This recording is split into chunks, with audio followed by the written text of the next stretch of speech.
We're going to see Matheus Fernandes move to Spurs. Are we going to see Tchouaméni actually become a Manchester United player? And what is going on with Real Madrid? They're linked to a lot of players. There's going to be a high-profile exit, it seems. We're going to be discussing that today. This is an interactive stream as well. So if you're new to the channel, please get your comments, get your questions in. If you missed the live, please just drop a comment on the video and I'll get back to you regarding this. This is going to be the breaking news. This is going to be the latest up-to-date information as well. So if you're watching it and any information breaks during the stream, please get it in as well so we can discuss it. But there seems to be a bit more information coming out, and to be honest, it's maybe a bit of a surprise if Matheus Fernandes ends up at Spurs, given what we thought over the last few weeks. But there might be reasons why that happens, and we'll go into that as well. The question I've got in the poll as well, if you're watching live, you can vote.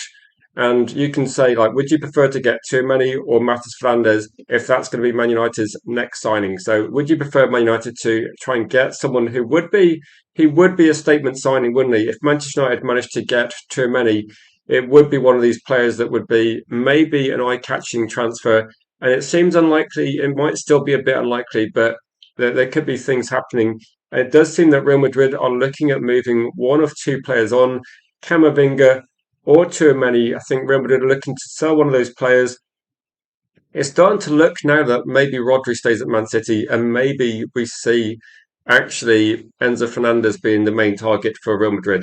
But again, we'll have to see what happens with that. A lot of what Man United are doing seems to be revolving a little bit around Real Madrid doing deals. So if you like, it is a little bit of a domino effect with Real Madrid getting their deal done, Manchester United maybe getting their deal done, and maybe the so regarding Spurs, maybe Spurs just wait and take the players that nobody else wants. So I know people are talking about Spurs hijacking. I don't think Spurs are going to be doing anything of the sort. And I'll say this, if Manchester United don't get Matheus Fernandes, the only reason why Man United will not get Matheus Fernandes is because they think there's a better option available. If Spurs get Matheus Fernandes, it's probably literally that it's the only option left to Matheus Fernandes. So I think if Matheus Fernandes becomes a Spurs player, a bit like Mathis Tell, I'm going to say that's because Manchester United do not want this player and we're looking at other options. So again, please vote. Let me know what you think. Who would you rather sign for Manchester United? And this is one where I keep saying, I have said this as well, because I don't want to overhype things. I don't want to be trying to push information out there if I don't think it's going to happen. And I've been saying for weeks that I think it's just Tchouaméni feels like a signing that is unlikely, but it seems that it does seem to be that by the week it does get a bit more likely. So let me know what you're thinking regarding some of these. So I'll go into a few of this and said, you said before that Spurs will get rejections. I mean, they're going to get. Let's put it this way: if Spurs get Matheus Fernandes or get Tonali, and effectively they're looking at players that Man United have decided not to sign, they're still going to get. Spurs will still get some good players. There's a lot of good players out there. So again, let's say they might be Man United's the players that Man United decided not to go for, but it's not like the poor players. Be up to you, Boba. Please click the likes if you just joined the stream. I'm going to jump into the chat and go for a few comments as well. So if anyone's got any information, please go for it as well. Also, World Cup, a little bit of a quick World Cup update. All the big players are doing well. Messi, another couple of goals. Haaland, another couple of goals. Mbappe, another couple of goals. The Golden Boot is going to be at least double figures, I'd imagine, based on this as well. I will say this one, France versus Norway, looking forward to that one. So that's going to be a good game to look for. And England tonight as well against Ghana. That should be a good game as well. So let's go through the chat as well. Big up to you, Gaz. Wids are better, Rob, Cody, all the legends in the chat as well, and Jim. Said the stories are all over the place at the moment, says Yarley. Said Spurs gave up on Fernandes because they don't want to pay 85 million and say that's the real reason Fernandes told them no. But in terms of this one, I don't think anyone's actually going to spend like the amount of money that West Ham are alleged to have won. I don't think we're going to see Matheus Fernandes move for 85 million.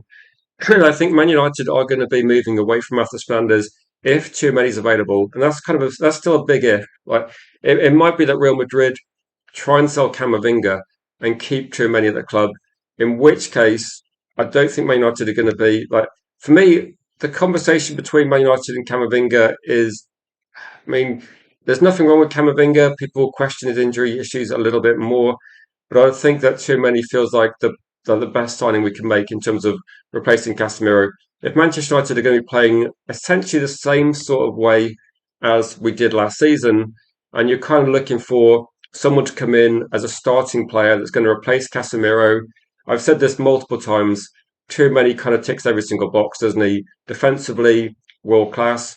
Experience wise, it's world class, isn't it? And quality on the ball, quality. Yeah, there's literally not a negative about too many, is there? The only thing maybe is going to be Man United will probably have to change their wage structure a little bit. Like too many is not going to be your average signing. He is going to be a sort of Galactico price.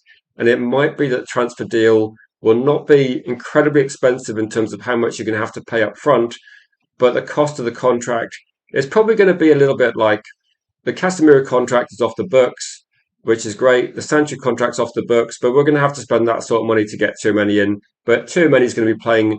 If he joins Man United, he's going to be starting most matches. He's going to be like earning his money. He's the reason why you get Tchouaméni is because you want to have a significant campaign in the Champions League. You want to lock up top four in the Premier League as a minimum as well.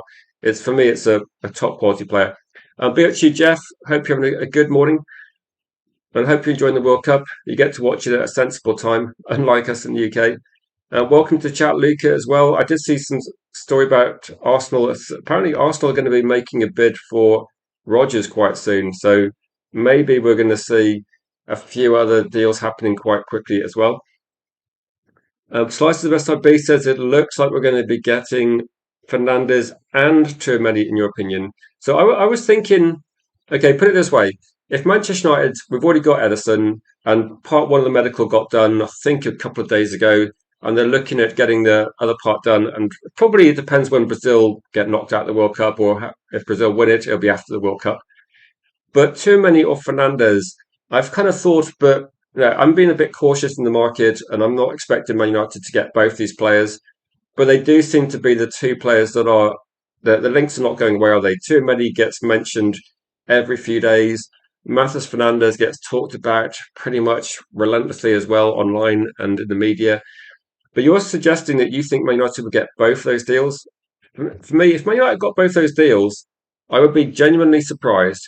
It would. The only thing I could see that's maybe a slight chance of that happening is that Manchester United did exactly the same thing 12 months ago when we went to the transfer window. We got Cunha, we got Mbeumo, we got Benjamin Sesko.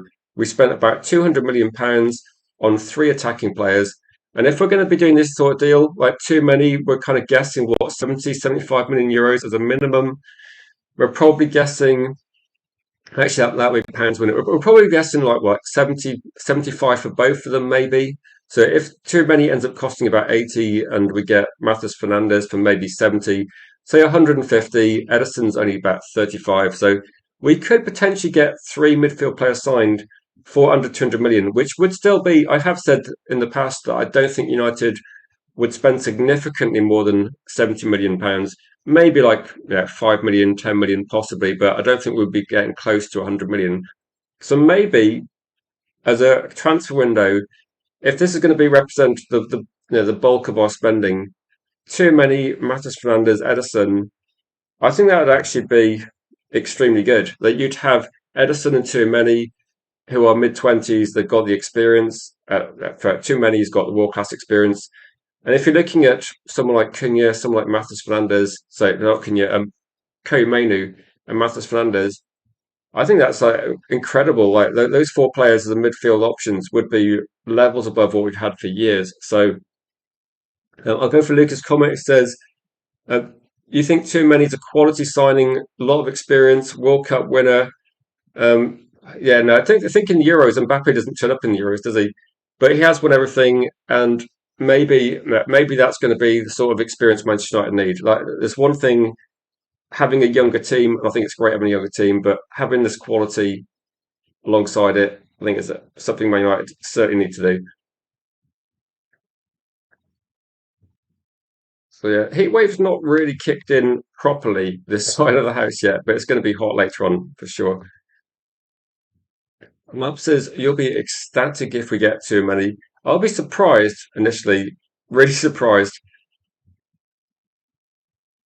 Elizabeth says, you'd be disappointed if we got too many and Fernandez. You would rather have Sangare or Buwadi or Wharton over Fernandez. I think Adam Wharton might well be close to 100 million. So I would probably say like Wharton's going to be the least likely, like really expensive.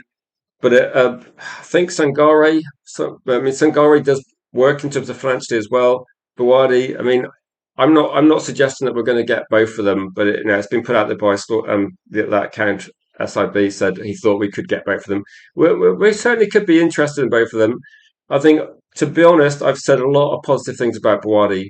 I don't see a lot of media stories kind of backing up kind of the fan hope about Buwadi. Sangare, there's been little bits, but again, it feels a little bit like those are backup targets rather than main targets Man United are going to go for. So we'll have to see regarding this one. Lucas says Spurs won't get Tonali. It might be with Spurs and Tonali that I don't know actually what like Spurs seem to spend quite big money. I'm not sure Spurs can really. The thing I find a bit bizarre about Spurs is players like Tonali. I'm not sure why you jump from Newcastle to Spurs. Like it's a bit of a sideways step. If you want to leave to play in the Champions League, I just don't see I don't see why you join Spurs. Like, no offense to Spurs fans, I'm pretty sure there's none watching, but I just don't see why someone jumps from Newcastle to Spurs. Like, I don't know, it's not. I'm not saying it's a definite backward step, but it just doesn't make any sense for me. You think Mourinho might fancy bringing someone in, so Madrid will probably cash out?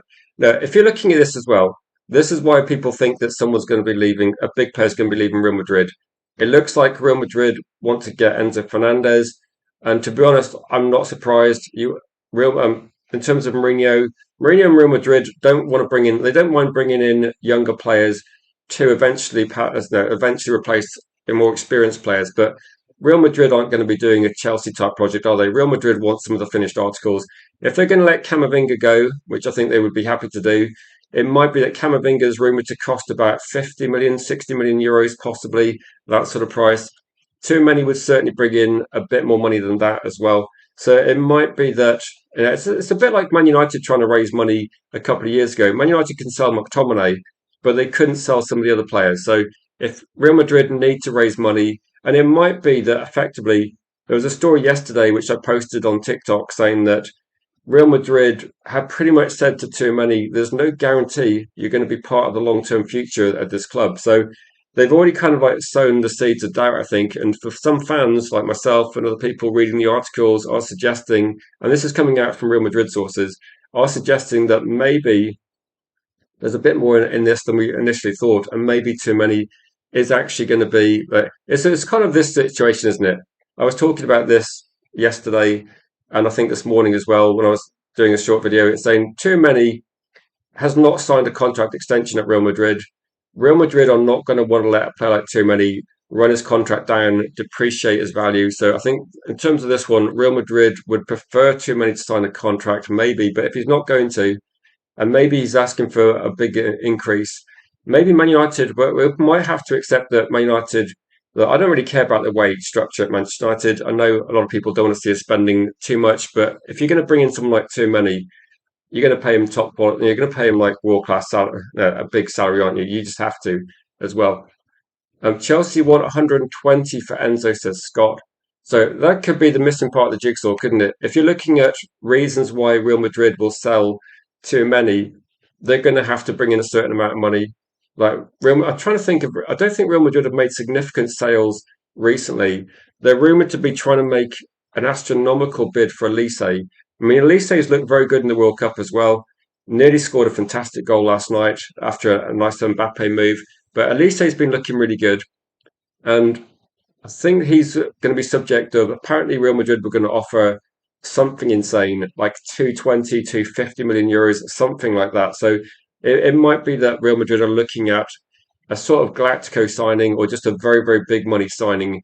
And maybe with this one, like if Chelsea, like I think Chelsea want 120 for Enzo. I mean, Enzo's been a very good player. He cost a lot of money to Chelsea as well. So, Chelsea might be looking to hold out for a big price, which I'm not surprised by. And then for me, that's the only reason why Real Madrid would sell too many. That too many, a combination of not signing a new contract if that's on the table and he's not happy with that. No guaranteed future at Real Madrid either.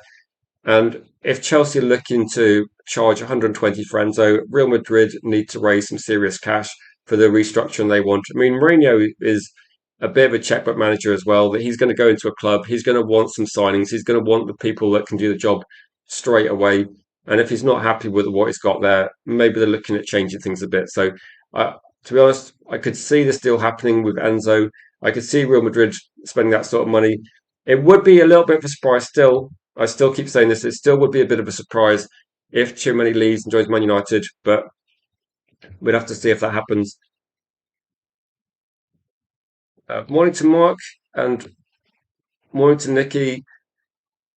So let me go through a few of the comments as well. Say Real Madrid may well bring in Buwadi to the Bernabeu. I think Real Madrid they bought in Muston Tuano 12 months ago. So I think the difficulty is if you're a younger player going to Real Madrid, you just don't get as many opportunities as you would at potentially a club like United, where we're a bit thinner on the ground. But no, there's certain players that will always look to move to Real Madrid. I think Mustin Tuano was a player that people did love sort of 12 months ago. We did look at the player, we talked about him. But yeah, Real Madrid have got a big pull there. So it's going to be pretty tricky. Big up to you, niche fan in the chat. It says, I'm hearing we're in for too many and we'll relinquish our wage and say we will relinquish our wage structure or wage policy for the player. And we're moving on from Fernandes. Believer will be our third signing, you're saying, and you're saying 55 plus 10. I mean, I've not heard anything about Believer for a long time, but I was thinking if you're looking at this, then if Man United get too many and we get Edison done, that's probably about 100 million, 105, 110, that sort of amount of money that we might be looking at.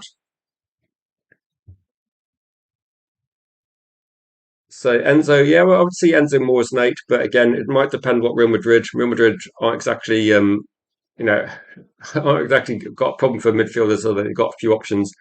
But maybe with this one as well. I think Chelsea looking to sell their players. They're going to want to sell players outside of the Premier League. So it makes sense actually when you see Rodri and Enzo linked with departures from Man City and Chelsea. It makes sense that Real Madrid's the destination that people think they're going to go to because if you're thinking about it, top Premier League teams do not want to strengthen rivals. And okay, as bad as Chelsea are, they still must be thinking that the aim for Chelsea has got to be to try and get back into the Champions League as soon as possible. So there's no way you're going to be selling Enzo to a team like United or Chelsea or City or someone. So again, that deal would make sense as well, and it would kind of fit in with Chelsea's model of selling players for a profit, but it would mean that Chelsea they're going to have to do some moves in the transfer window. I think the players they bought over the last year were pretty dreadful, weren't they? Is it too much to ask for both to be signed? So the question on the poll today is pretty much who would you prefer? So at the moment, I can't see the poll, but I think let me just see if I can quickly check it. But I'm imagining like before we started the stream, there was a few votes in it. It looked like Tchouaméni was the favourite. The question with this one would be, I suppose, would you be happy if Man United did go for that sort of deal? Would you be happy if Man United's midfield signings were Fernandes and Tchouaméni, or do you think that's too much money spent? So Tchouaméni's got nearly 80% of the vote at the moment. So a big favourite with Man United fans. No surprise, I think, regarding this one. That does Tchouaméni count as like a Galactico signing of people, or is it going to be? Because I'm always a little bit, like say, a little bit skeptical if Real Madrid let a player leave. I mean,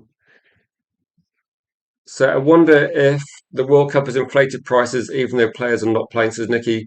I think there's a combination of things, Nikki. That one of the things that's happened is, in terms of like the money in football, is if you think about it, the prize money, the money for going in the Champions League got extended. So the amount of games in the Champions League is more, the amount of prize money is more. The Club World Cup added more money into it. If you're looking at the World Cup's certainly hyping up a lot of players because there's more teams, there's weaker opposition. So at the moment, some of the star players are looking even better.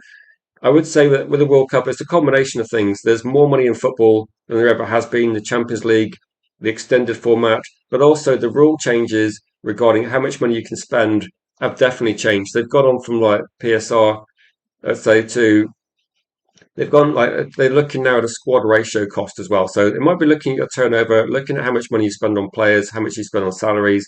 So there's a reason why the price is going crazy. But yeah, for me, it does kind of mean that in the future, Manchester United should make sure we use the academy players properly. If we're going to sell players from the academy, make sure we get better prices for them, put better clauses, better sell-on clauses. That's the only thing I can think of as well. Niche fan says, "Do you think he's going? You think it's political? You think he's going to go because Valverde does not want him there? It's possible. There is a chance that that happens."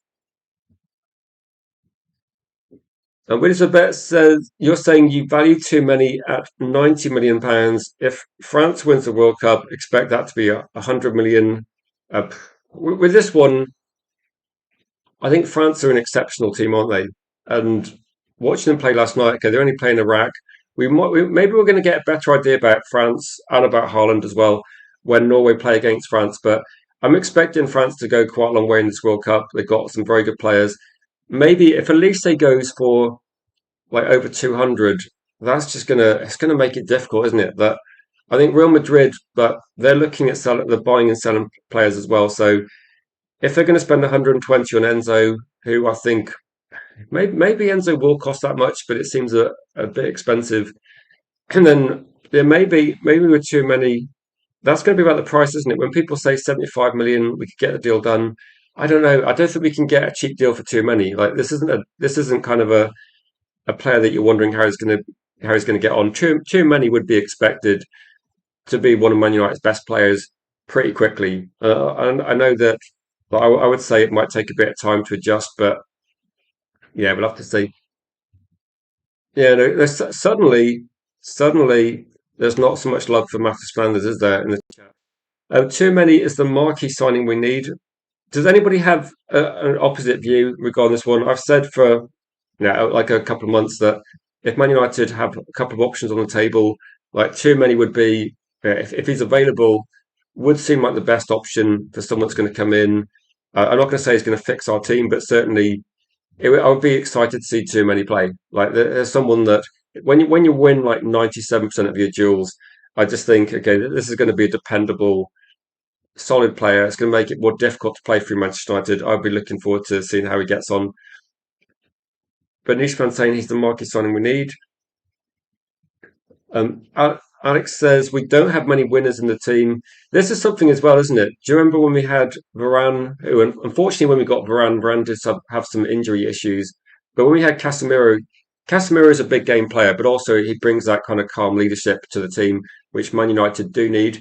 I think we've got some potential leaders of the future and some of the players we've got on the pitch, but yeah, you need to get some. Yeah, United really need to have leaders across the pitch. So getting someone in like too many for me would be significantly more exciting than Matheus Fernandes because I think Matheus Fernandes, I've talked quite positive about him, and I don't think there's anything wrong with the player.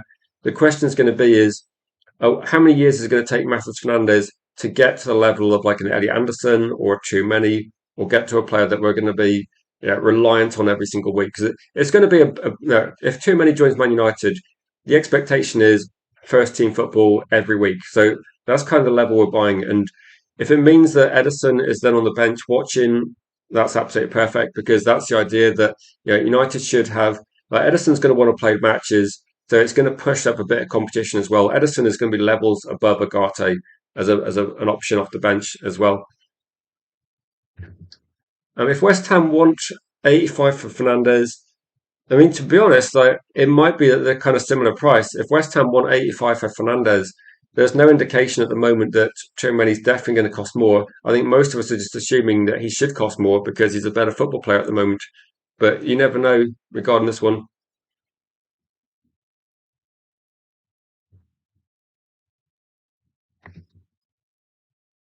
So, which player do you think is not a good example, Andy, in terms of this one? I say you don't think many players are irreplaceable, but Bruno for us, I think, is one of them. I think at the moment for Man United, given what's happening, then it wouldn't make a lot of sense to replace Bruno Fernandes at this point because the amount of money that comes in wouldn't be that much. So yeah, I would say that for Man United at the moment, given like the short term of this say transfer window, if Man United are looking to move on Bruno Fernandes, for me that opens up another conversation about how we're going to get our attack back up to speed without Bruno. But in terms of like if Man United got too many to play behind him, I think that would make sense in the short term. We can always sign Bruno's replacement in the future. That would not be a problem as well. Niche fan says France will win. We're the only team that can stop them. I think the difficulty is that well, when I've watched Argentina, France, Spain, England in the World Cup, it's going to be interesting to see those teams play against better quality opposition. Because at the moment, given like the way the groups are, there's not a lot of competitive matches. France have made the games look pretty easy at the moment, and they haven't really been severely tested. England, like they could have scored quite a few goals against Croatia. I mean, I've got Dora coming on the channel tonight. I'm not going to mention Croatia too much, but yeah, if you've got any questions about that, that might be a good time to get them in. So we will be live a bit earlier tonight at 7 p.m. But it will be a short one because there will be a bit of build up to the England match as well, and I'm expecting it to be incredibly hot at that time of night as well. Big up to you, Genghis.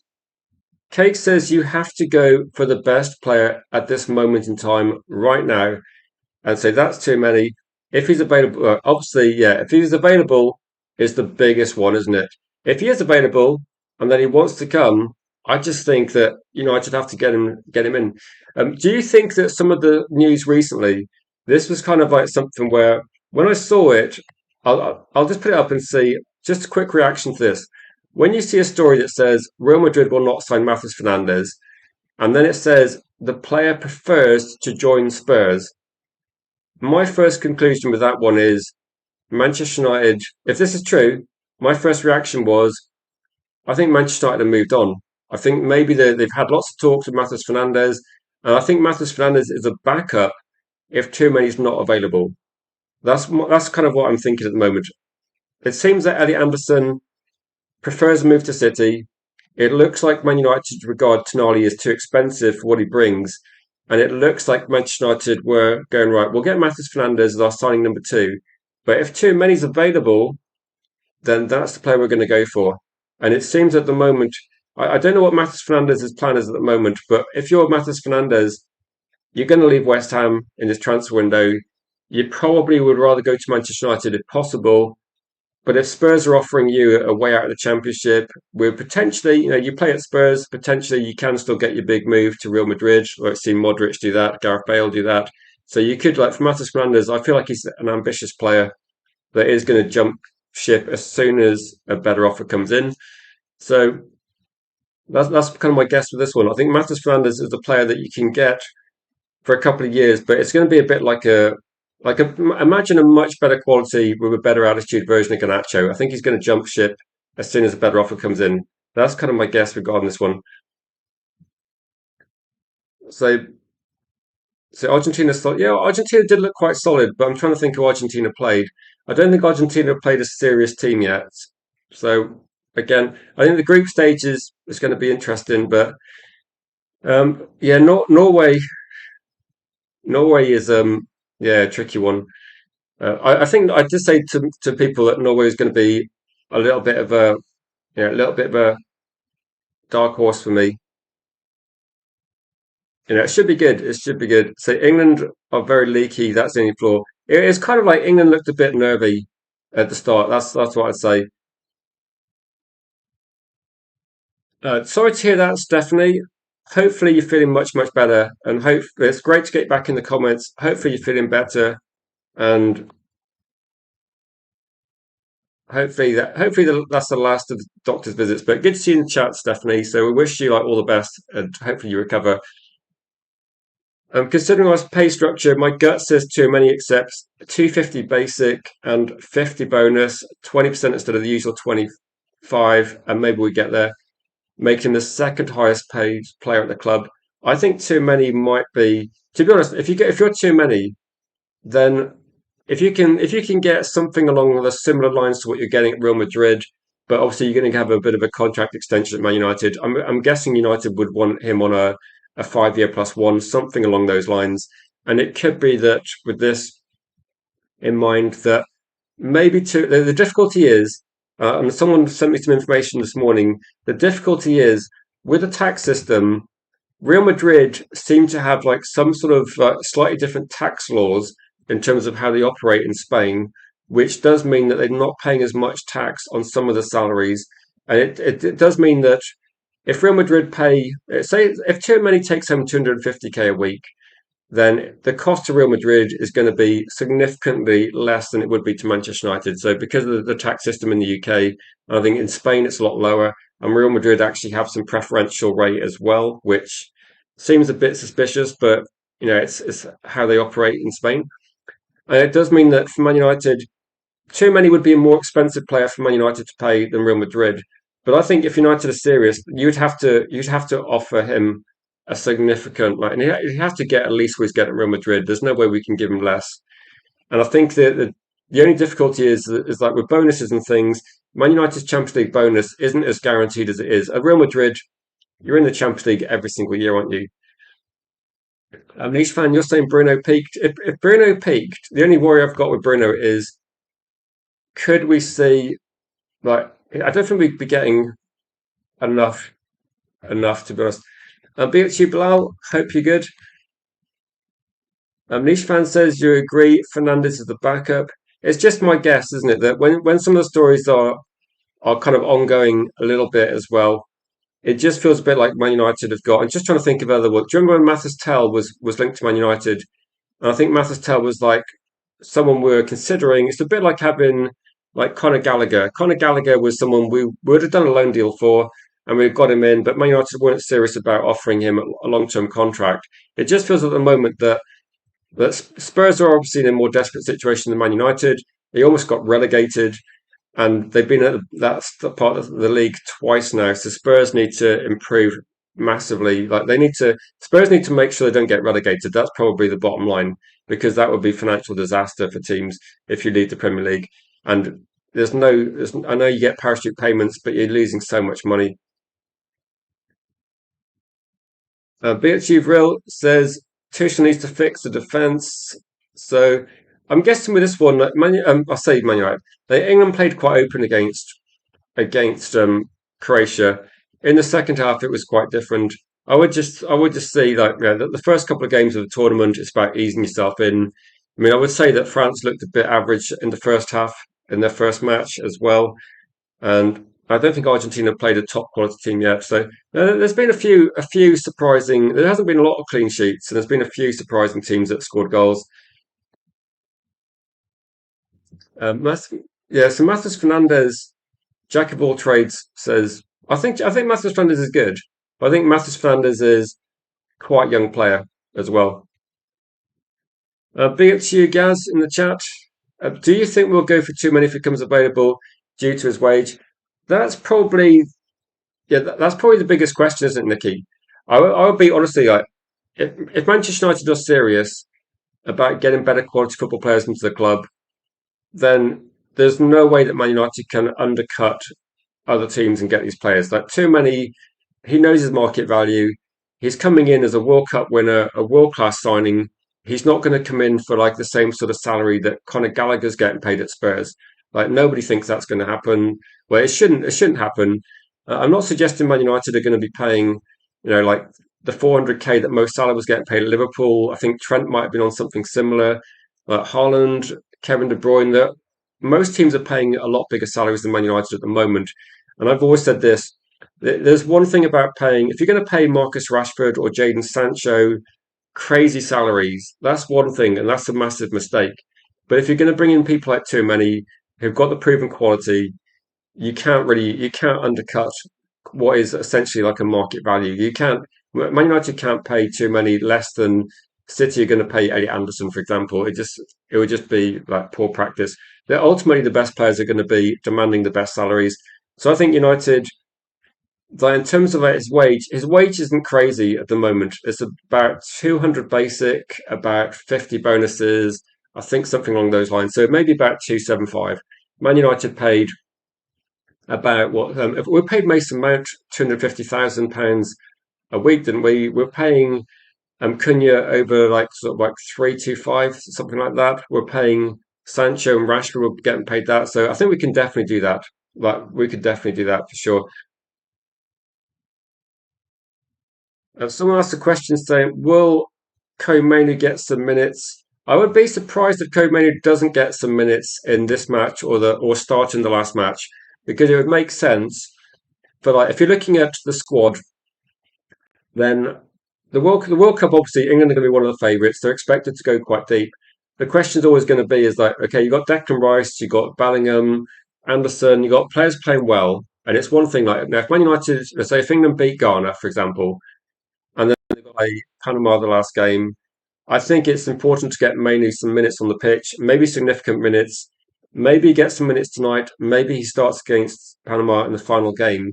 So I think it's about keeping the squad involved. And you never know. There could be a knock. There could be some injury. There could be an issue with like suspension or something. So you have to make sure. I wouldn't want to see any player that you expected to be taking part in the latter stage of the competition. I think they've all got to be involved. So I think given like you've got three group games, the competition's like one game longer for a lot of teams. I think you have to do that. So I think you have to try and do that. And I'll be expecting to get minutes because I'm expecting England to win the match, and I'm expecting that Maynard will get some minutes in that match. I don't know how many. It might depend how the game goes. That's all I'd say. So Vitinha, Neves, Declan Rice, Frankie De Jong. So the elite clubs are deploying hybrid 6-8s. So Edison, Stiller, Fernandez, Sangare, Buwadi, all hybrid 6-8s. Says which is a better. It does seem that Manchester United are maybe looking at, say, some of the better clubs in Europe over the last few years. Like we saw Arsenal went under a significant rebuild, and we've seen like Paris Saint-Germain move away from maybe the Galactico signings of the past. And I know we're talking about too many, but in terms of like other signings, Man United don't seem to be going for insane sort of signings. They seem to be looking at trying to get a younger team, more mobile, physical team, and maybe Man United are looking at this. This might be the way of actually keeping running costs down. So once United, if you look at PSG, for example, their team's quite young. They're not going to need to replace many of those players in the near future. So they can kind of pick and choose. They can gradually get some backups in that are hopefully as good as the players they got. They just need to keep the team together. And I think Man United are looking for something similar. I mean, your theory was the better you said yesterday. You're thinking that Man United, in a couple of years' time, try and get someone like Luis Enrique to manage Man United. And maybe we're going to try and build a team in a similar kind of style to PSG, which I don't mind the kind of like long term that sort of thing. 'Cause if Michael Carrick's here for 1 or 2 years, I think the idea for Michael Carrick's going to be steady the ship, try and win domestic trophies, try and get the best out of Man United. I don't know if he's going to be here a long time. I would imagine that it depends on how good he. If he surprises people, maybe Michael Carrick stays a bit longer than we expect, but we just don't know at this point in time. And say if Casemiro exit gives us leeway in the wage bill. But the thing is that I'm not saying that Man United need to raise the wage bill. But if you're looking at players coming in, Sancho came in as a younger player and got given a ridiculous contract, whereas someone like Mainu came through the academy, someone like Yoro we signed, and these players that have come in, Cunha and Buemo, they're all getting paid like half the salary that Sancho got. So again, if you're going to sign someone that's going to be 20, 21, you're not going to give them that sort of crazy salary. But if you're going to sign someone with the experience of too many, you have to, don't you? Like you can't give too many a sort of salary that's going to be 100, 150, 200. You're going to have to give them a proper salary to represent the quality he brings to the club. At the moment, 77% of people, just people that are watching, if you voted for Matheus Fernandes as your favoured signing, let me know what your reason is.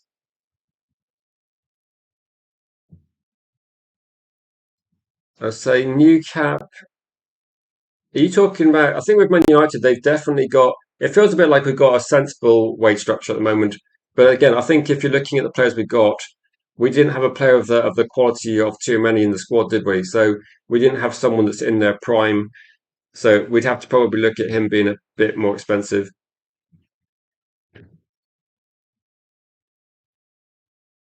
I think Stephanie, I think Arsenal are just such a boring team. that maybe they look a bit dull. Whereas Odegaard looks a bit more progressive than a bit more exciting. But I think it's the way Norway is just a more entertaining football team as well to watch. Cake said he needs to get top four again, never mind cups. We need to do both. Like Man United shouldn't be like we should be trying to win a trophy every year. Like there's no reason why we can't win a trophy. I'll be at you in the chat, Mr. B. Say I think at the moment everybody's scoring. Who's going to win the Golden Boot? To be honest, my prediction is going to be, I think the Golden Boot is going to be won by you're probably going to have to get to the semi final now because I think most of these players are going to be on top form. I think Mbappe's got 4 goals, hasn't he? Holland's got 4, Messi's got 5.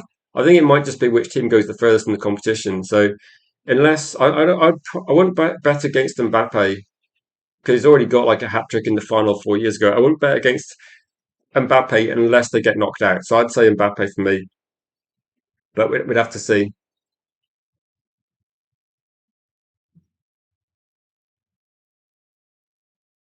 Yeah, no, Arsenal, Odegaard has probably wasted a bit at Arsenal. Is it you go?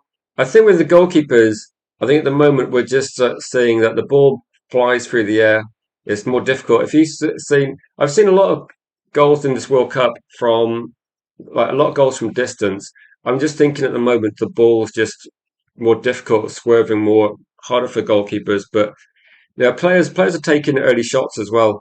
But also I think some of the early games, the quality of the opposition probably isn't what it is in other matches. So again, if you're talking about teams that are winning 5, 6, 7-0, and we've seen a few of those games already, lots of teams scoring like 4 or 5 goals.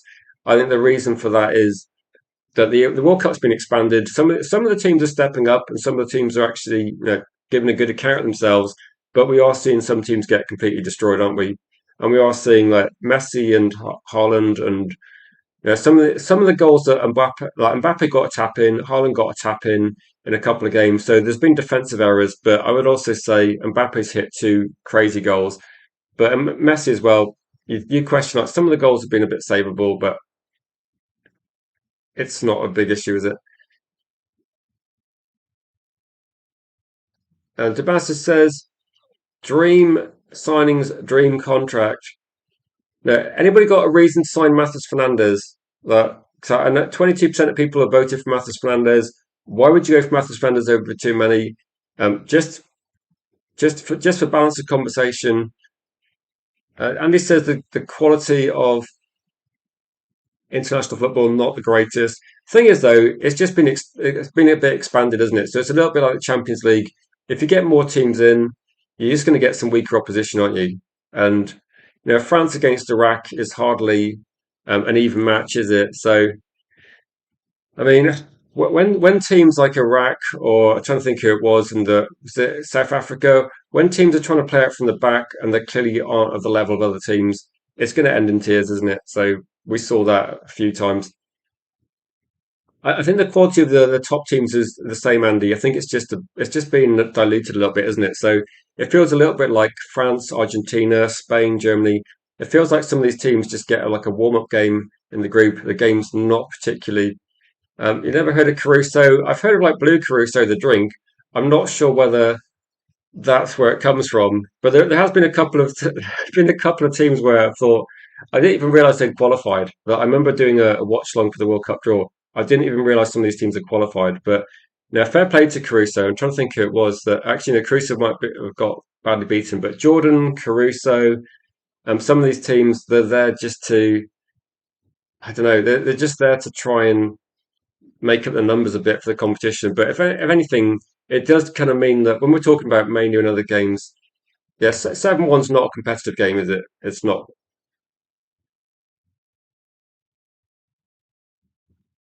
Say it's gonna. Yeah, this is kind of the argument against Matheus Fernandes is it might take Matheus Fernandes a couple of seasons to get up to speed, but he is only 21. So someone in the chat near the start of the stream said, "What do people think about this one?" Too many obviously seems to be like 4-1 favourite at the moment. 80% of people want too many. 20% of people did want Matheus Fernandes, but would you be happy if Man United got both, where you got too many Edison, you got your experience there, and you maybe got Matheus Fernandes with no pressure. He can develop over the next couple of seasons, or based on Matheus Fernandes' price, if you see Matheus Fernandes as like a backup, and I think that's what he would be if Man United signed too many, he would be a backup player. Would Man United be better off instead of paying whatever West Ham want? Would we be better actually going for someone like Boadi, who's again 3 years younger than Matheus Fernandes, so just 18 years old? He would be a player that maybe would be a bit happier to be a backup because Matheus Fernandes, he's got two Premier League seasons under his belt already. Boadi would be stepping up from the French League to the Premier League. Maybe that would be, for me, a better move. Like you should be able to get Boadi cheaper than Matheus Fernandes based on the experience. But again, it depends on which teams are interested in Boadi. There is rumour to be some quite serious teams interested. Or you could get someone like Sangare, who I feel could do quite a good job as well in a lot of certainly Champions League, domestic cups as well. I think he could be a really good player off the bench. It's just for me, if you're going to buy too many, Matheus Fernandes feels quite expensive for someone that potentially, I don't know, wouldn't be. It's a difficult one, isn't it? So, cause we're talking about what would be a dream, aren't we? We're talking about a dream midfield here. Too many Mainu, Edison, and one of Sangario Buwadi would be outrageous, wouldn't it? Because last season we had Mainu, we had Agate, Toby Collier, and obviously Casemiro, who's gone. So we'd be replacing Casemiro with too many. We'd be replacing uh, Agate with Edison, who's obviously a lot better. Then Sangario Buwadi are going to be levels above Toby Collier. So yeah, no, it's tricky. So Buwadi won't be moving this year, says Yali. So I remember seeing when I've talked about Buwadi in the past, have seen stories where with Buwadi, then his club keeps saying that they don't want to sell him. They don't want to sell Buwadi because he's quality, and every single year he stays, he's just going to become more valuable. And I can see why they don't want to sell him because it's going to be a massive problem to try and replace him. But you can still the fact that he's not available. I would say that Yali, everybody's available if you put the money on the table. Like I'm pretty sure that if Man United said, right, here's and made a serious, significant offer, yeah.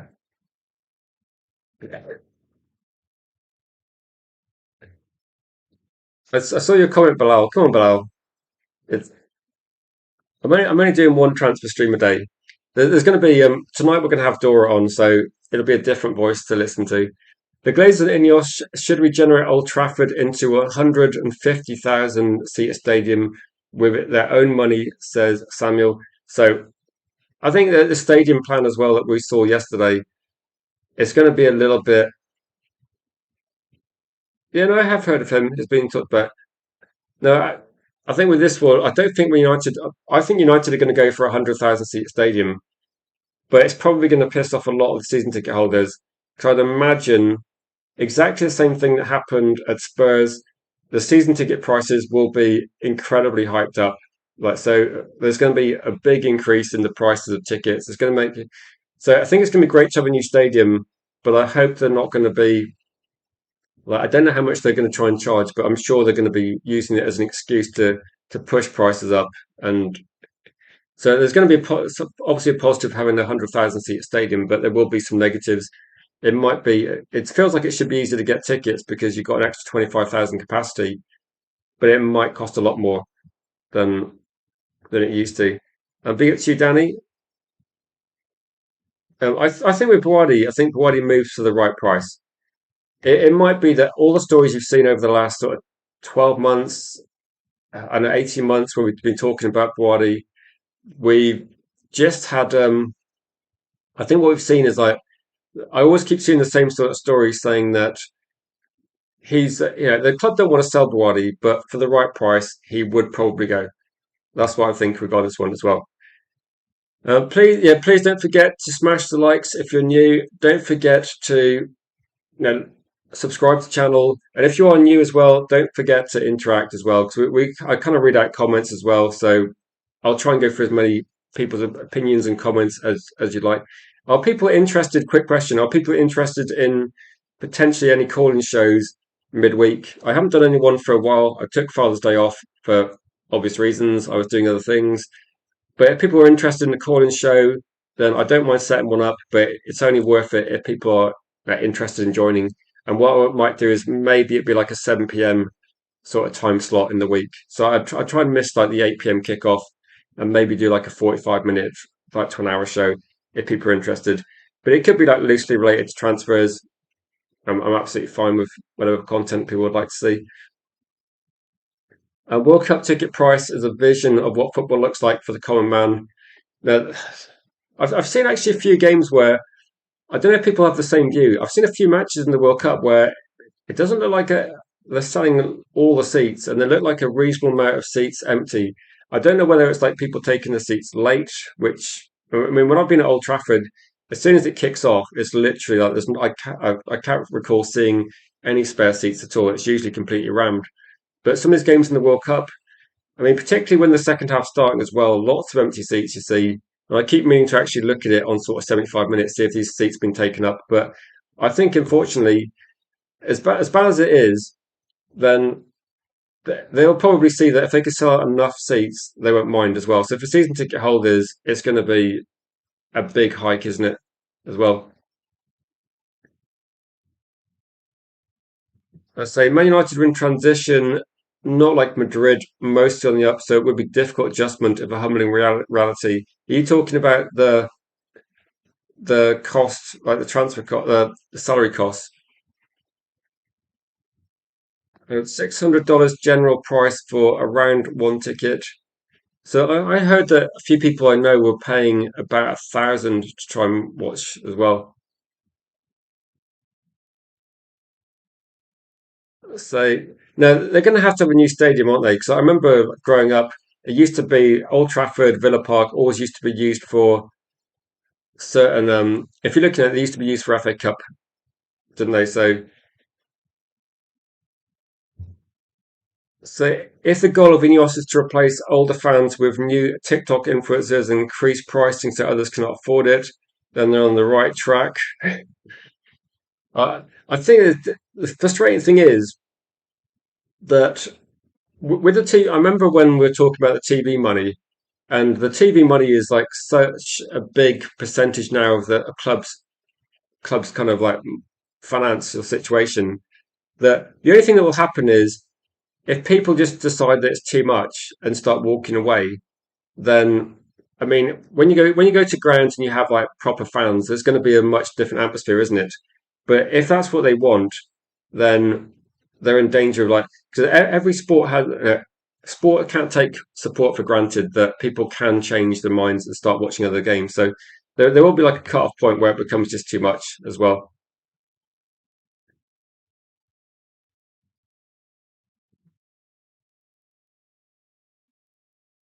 So I did see something actually in the USA that they said this at the start of the World Cup that some of the train route that moves from I think it's to go to the stadium in New Jersey for the final. They've increased the price from $25 to $125, something crazy like that. It's just ridiculous, isn't it? But also, the new stadium is a distraction from the fact they won't spend on transfers. Yeah, at the moment, like because the transfer window's only been open a certain amount of time, then big up to you, Yali. Good to see you. Tonight's stream will be, I'm not sure what the focus will be, but it will be a news-based stream. But I'll get Dora on as well, so we'll get a different opinion. So, any final transfer questions? So, I'm going to close the poll. If you want to vote on the too many poll, you've got like another 30 seconds. It looks like a big win for too many though in the chat. So, I guess when we're talking about Matheus Fernandes, there was a lot of interest in Matheus Fernandes, but it looks a bit like as soon as too many becomes potentially available, everybody is on the too many train. So I did say if you're watching and you think too many isn't the best option, you think Matheus Fernandes is better, and there was 21% of people that voted for Fernandes, let me know why you'd go for Fernandes. So just anyone that wants Fernandes ahead of too many, just let me know in your chat. I just want to try and put out an alternative view. The only positive I can think of is it kind of fits a little bit into Manchester United's suppose, wage structure a bit better. Matheus Fernandes would certainly, I suppose, be a cheaper salary of the long run. It would enable Man United to actually do more deals this summer, possibly, but it does feel like quite an expensive signing given what this player's done over the last couple of years. I think West Ham are just asking for too much money. That's what I would say regarding this one. Just too much. Welcome, Jules. Any thoughts regarding this? I just want to get the opinion of. I'll give it a couple of minutes. I'm looking through the comments. If you think Man United should go for Matheus Fernandes instead of too many, let me know. I think Spurs do have the highest match. Uh, Nicky says they think Carrick is a magician and can work with the squad we have. He managed to do well with the last squad. The question was going to be, I suppose, is that the expectations of Michael Carrick, it might depend on what Man United do. So if Manchester United can maybe get, say, if Man United can get too many in, the expectation for Michael Carrick's probably going to go up. And if Man United can get, say, a few other deals done, which we look at it, if our squad looks a lot better, there's going to be some expectation and pressure. I think a lot of fans, I'm guessing, are going to be expecting maybe like United have to get top four again, have to do well in domestic cup. And Gaz says 1 week, one game a week last season is why I did well. Are you expecting a big drop off then on that, Gaz?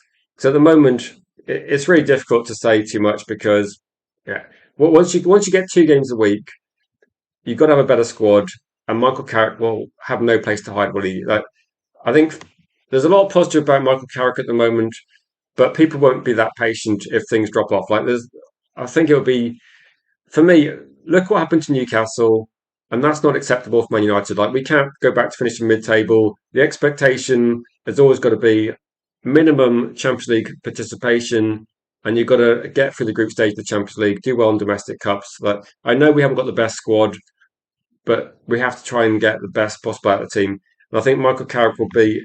He's going to get, was it a 2 year plus one contract? So let's go. So I know the window is only opened. Yeah, I think PFCTV. I think the problem is not that it's a problem. I think Man United, because because it generates a lot of interest. There's just loads and loads of stories about Man United, and like because we're talking about too many, it's literally like a catalytic effect, isn't it? That every Man United transfer story that's related to too many is just going to be like exaggerated in terms of like the media coverage. So when I was looking at news from the media, you got Real Madrid newspapers, you got Spanish media, and actually this morning you got a lot of Italian-based media as well, which has been quite good. It was the sources that broke the Edison story. So Italian media has been very good in this window so far. And I think Fabrizio, I don't know what he said, but he kind of says, if you watch enough Fabrizio videos, you'll get the answer you want. He'll say a few things. Panic poll. I'll do a quick one then. I'll do a quick poll. So this is. I'll do one a week. So maybe it can be today. So quickly, is it panic time yet for Man United fans?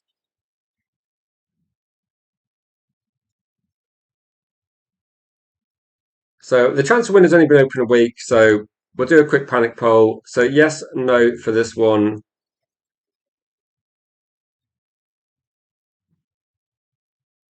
If you know, you know. But we did a panic poll last year. Last year, I remember doing a poll where we said, "What would you prefer?"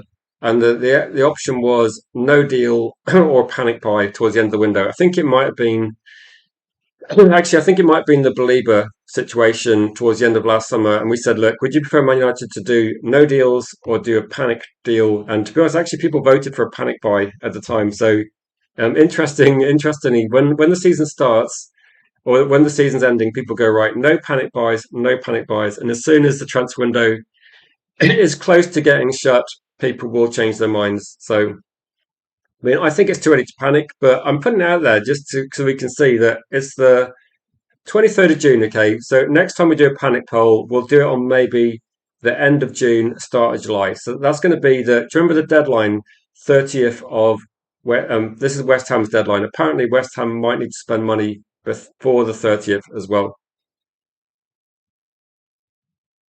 Gareth says it's never too early to panic. Is Cake still in the chat? Because Cake is the kind of initiator of the panic poll. Um, Danny B says you'll panic pre-season if we only have Edison and no one else signed. If we get to pre-season and we literally got no signings in, then I think yeah, I'd say for panic. I would say probably anger would be my reaction as well.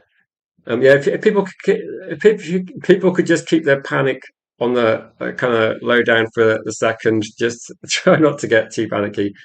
Um, Cake said, yeah, Cake was panicking like I don't know 3 months ago that we bottled top four, I think. So panicking is healthy for the soul. Some philosopher guy, yeah, pick some like random French sounding philosopher might cover a bit more weight. You know, outside I no. We'll go for Jill. Jill seems to be like the least panicky person I know. So, so Jill says no panic yet, but if we don't hear more by the 1st of July, then we could probably rule out Fernandez. I think that like yeah, another week. I think one of the things I would say is that last season, I think Man United looked to get deals done at the start of July. So if you're looking at deals getting done, I think the start of July might be one of the reasons. Exactly. Cake's not panicking yet, but Bilal is. So it's kind of a sliding scale, isn't it? We haven't got quite to Cake panicking yet, but Bilal is already panicking.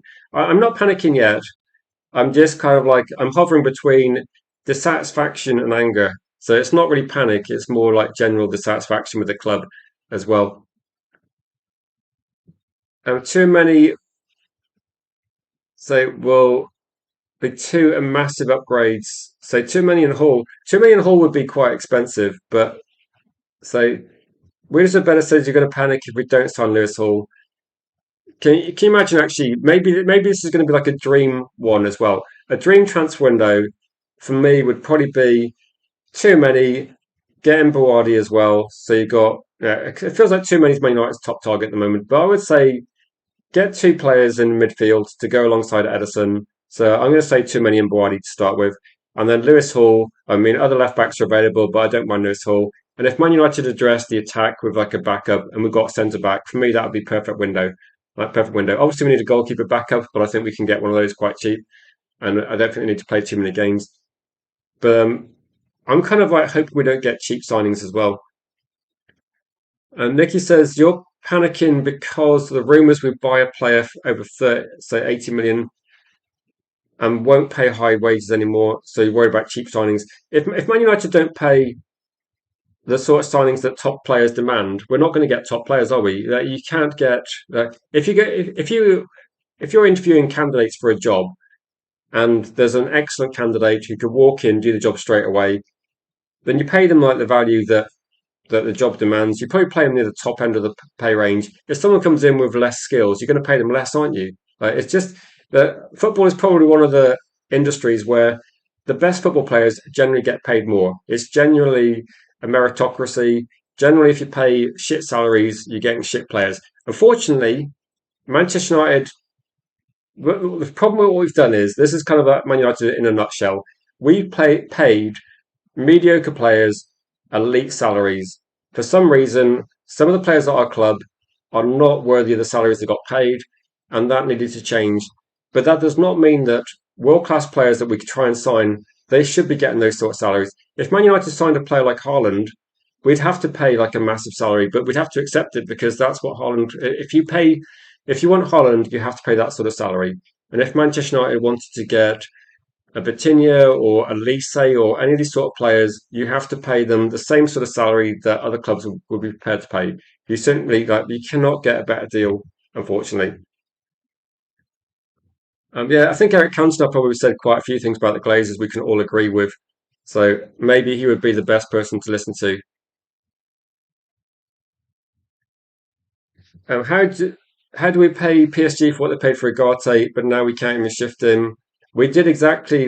Mendes did that deal with us, didn't he, to get the Euro deal done? I think so. Again, no cheap signings. Cheap signings don't mean bad signings either. Like real, no. I think people are worried that Man United might be signing bad players cheaply. I mean, the problem is being a Man United fan has been quite stressful over the last decade, and there's a lot of reasons why it's probably justified. And Cody says, I think it's way too early to panic. I say, isn't Mendes brokering Fernandes? Have we not learnt? No. If anything, we should be looking. I would be inclined with some agents like with Mendes. Maybe we need to walk away this one.